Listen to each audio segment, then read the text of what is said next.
पहिरले रहे लाल लाल, लहंगा पहिरले रहे लाल लाल। भैया के रहे जयमाल कि वही पपटैनी एगो माल। भैया के रहे जयमाल कि वही पपटैनी एगो माल। देखिए के हमारा के झारत रहे बाल, देखिए के हमारा के झारत रहे बाल। भैया के रहे जयमाल कि वही पपटैनी सुंदर माल। भैया के रहे जयमाल कि वही पपटैनी एगो माल। भैया के रहे जयमाल, जयमाल वही पपटैनी एगो माल। पटैनी एगो माल। पहले नजर में बना देलक पागल, अबे न नींद रही रात भर जागल।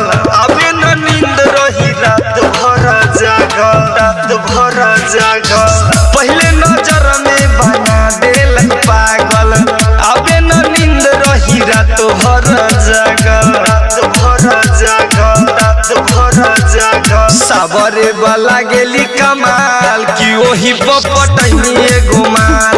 भैया के रहे जयमाल कि वही पपटैनी एगो माल।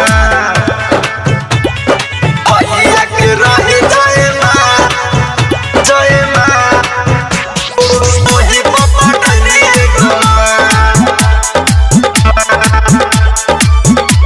पटैनी एगो माल।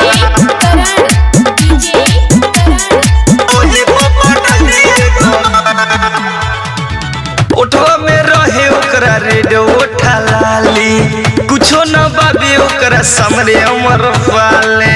कुछो न बाबी ओकरा समरे उमर वाले, समरे उमर वाले।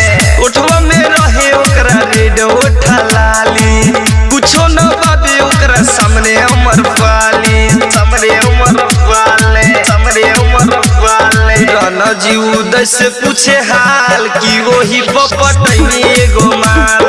शिवानंद छुए लागल गाल कि हम पपटैनी सुंदर माल। देखिए के हमारा के झारत रहे बाल, देखिए के हमारा के झारत रहे बाल। भैया के रहे जयमाल कि वही पपटैनी सुंदर माल। भैया के रहे जयमाल कि वही पपटैनी एगो माल। रिया रिकॉर्डिंग स्टूडियो बढ़त बसरलाही नेपाल।